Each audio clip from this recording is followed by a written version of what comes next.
Melanjutkan episode sebelumnya, bahwa Bahadur dan Kasmala akhirnya bisa ditangkap langsung oleh Prabu Angling Darma dan Pati Batik Matrim dengan bantuan Gulam dan orang-orang dari Leran. Mereka pun akhirnya dijebloskan ke dalam penjara Malwapati dalam keadaan terikat.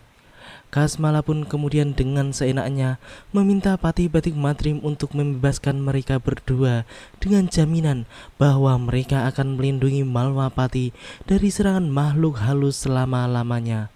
Bahadur pun menimpali juga bahwa ia berjanji akan mengutus jurik dari Himalaya untuk menjaga 8 penjuru angin Malwapati jika dibebaskan. Lebih baik Tuan bebaskan kami. Saya akan perintahkan jurik dari Himalaya untuk menjaga 8 penjuru negeri Tuan. Batik Matrim pun kemudian terlihat sedikit iba kepada dua penyihir tersebut. Ia pun meminta kepastian tentang janji yang baru saja mereka katakan.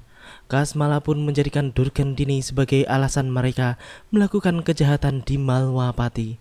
Mereka mengaku dipaksa oleh Durgandini untuk melakukan semua kejahatannya kepada Prabu Angling Darma. Batik Matrim pun tidak bisa percaya begitu saja dengan omongan-omongan orang-orang tersebut. Bahadur pun dengan congkaknya mengatakan bahwa ia bisa menyihir seluruh penduduk negeri Malwapati menjadi monyet, yang kemudian membuat Batik Matrim marah besar. Rupanya perempuan itu yang berada di balik semua ini. Kalian mengira kami akan percaya begitu saja pada omongan kalian? Hah? Aku dapat menandung seluruh penduduk negeri ini menjadi monyet dan menyihir raja kalian menjadi lutung kalau aku mau. Kalian memang pantas untuk dibakar hidup-hidup, ha?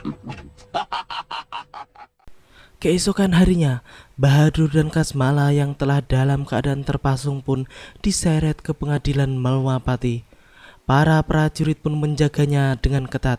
Bahkan banyak penduduk yang ikut hadir untuk sekedar memukuli Bahadur dan Kasmala ketika digiring, serta ingin menyaksikan keputusan pengadilan Malwapati untuk kedua penyihir jahat tersebut.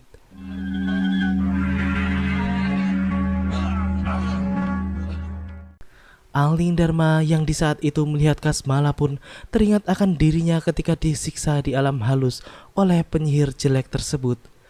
Keadaan Bahadur dan Kasmala pun sudah terlihat memprihatinkan akibat serangan dari para penduduk desa barusan. Di wajah dan tubuhnya terdapat banyak luka goresan benda tajam maupun bekas pukulan.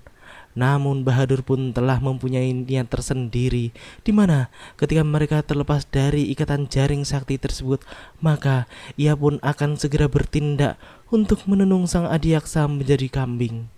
Begitu mereka membuka ikatan angkin dan jaring yang melilit tubuhmu, langsung tindak. Sang adiaksa pun kemudian memulai sidang dan membacakan seluruh kesalahan dan kejahatan yang telah dilakukan oleh Bahadur terhadap Malwapati, termasuk kepada Prabu Angling Darma. Namun dalam keadaan terpasung seperti itu, Bahadur pun masih terlihat sangat sombong dan congkak, yang kemudian mengatakan bahwa ia akan menenung Malwapati menjadi danau. Saya sangat menyesal karena belum sempat menenung negeri ini menjadi danau. Dan menyihir raja kalian menjadi buaya kali. Selanjutnya, Bahadur pun menantang mereka semua untuk segera menjatuhkan hukuman kepada mereka berdua. Ia pun sempat memancing supaya ia terbebas dari jaring sakti yang melilitnya. Sang adiaksa pun mengatakan bahwa hukuman yang pantas bagi mereka adalah dibakar hidup-hidup di hadapan rakyat. Adalah dibakar hidup-hidup di hadapan rakyat. Ketika prajurit jagal melepaskan jaring sakti dari tubuh mereka, maka Bahadur dan Kasmala tidak menyanyiakan hal tersebut. Mereka pun segera membebaskan diri dan menghajar para prajurit yang ada di dekatnya. Mereka pun mengumbar sihirnya di istana tersebut, termasuk pada sang adiaksa yang kemudian berubah menjadi seekor kambing.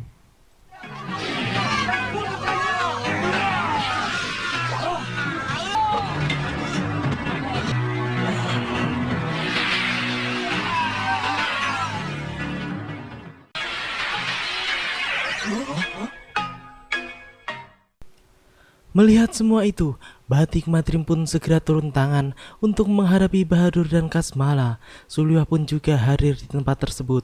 Setelah membuat kekacauan, mereka berdua pun akhirnya segera kabur dari ruangan tersebut dengan berubah menjadi asap.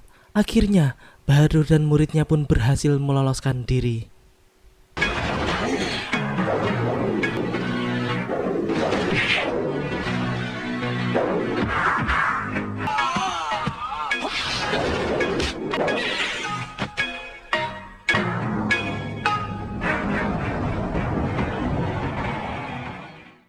Angling Dharma dan Batik Matrim pun menyesal atas kejadian tersebut.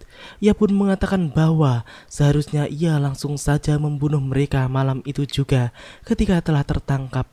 Begitu juga dengan Batik Matrim. Sementara itu, Bahadur dan Kasmala pun terbang menaiki daun sihirnya menuju desa Skayon lagi karena mereka merasa bahwa mereka cocok untuk tinggal di desa tersebut.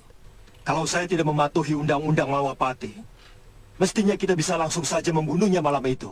Iya, mulai sekarang, kalau kita berhasil menangkap mereka, langsung kita habisi saja Dinda Prabu.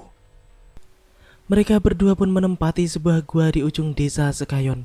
Bahadur pun kemudian memerintahkan kepada Kasmala untuk pergi ke desa Skayon untuk mencari peralatan memasak untuk mereka berdua.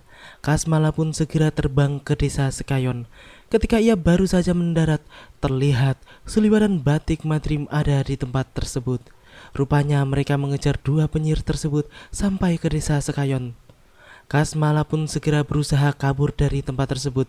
Namun tiba-tiba saja Suliwah pun segera melompat dan menghadang serta menyerangnya. Aku yakin mereka bisa melihatku.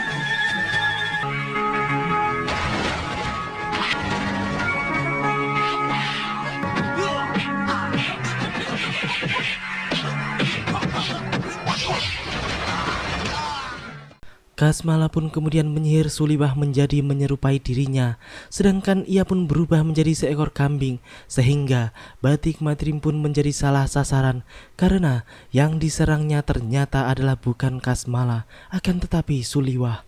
Sedangkan Kasmala yang asli pun telah pergi meninggalkan tempat tersebut.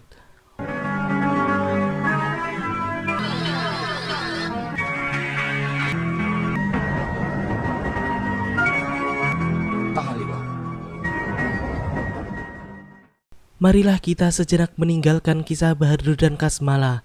Kita beralih pada Sudawira dan Lokahita yang sudah lumayan lama terlupakan. Setelah kesembuhan Lokahita beberapa waktu yang lalu akibat bertarung melawan Dewi Sintawati, Sudawira pun mengajak Lokahita untuk pergi ke puncak Gunung Cermai guna menemui seseorang yang bernama Empu Wanaraja, di mana menurut kabar yang beredar, Empu Wanaraja adalah manusia sakti tiada tanding yang mampu mengalahkan ilmu Pancasona dan Rawa Rontek. Dua ilmu yang selama ini membuat Sudawira selalu kalah dan lari dari medan pertarungan. Di puncak Bukit Cermai, mereka pun hanya bertemu dengan pembantu Empu Wanaraja saja, karena Empu Wanaraja sendiri pun telah lama tiada. Ia bernama Uyut Sawega. Sang Uyut pun kemudian menceritakan tentang dirinya dan Empu Wanaraja majikan sekaligus gurunya.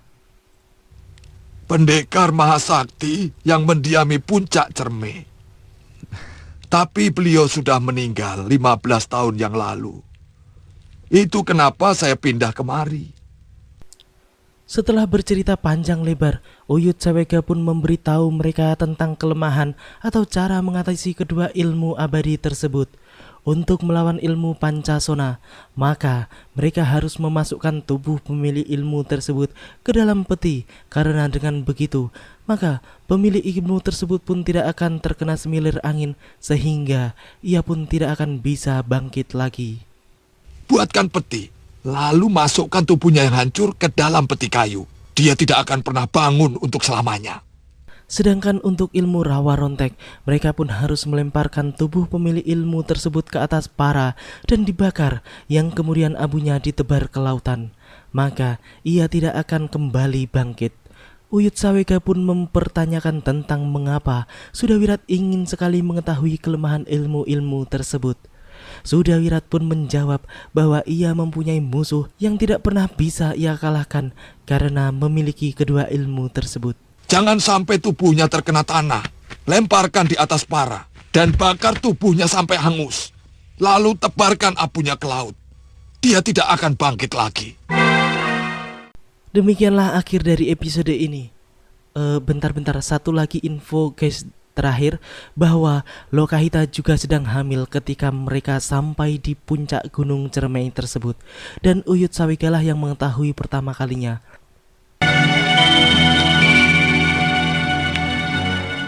Gua sendiri gak tahu guys kenapa Lokahita kok bisa hamil. Ya udahlah, kalian tanya sendirilah sama Sudawirat gitu ya. Oke, demikianlah akhir dari episode ini. Nantikan kelanjutan kisahnya di episode yang akan datang. Terima kasih bagi teman-teman semua yang udah mau nonton. Jangan lupa subscribe dan share. Wassalamualaikum warahmatullahi wabarakatuh. Dan salam anak 90-an.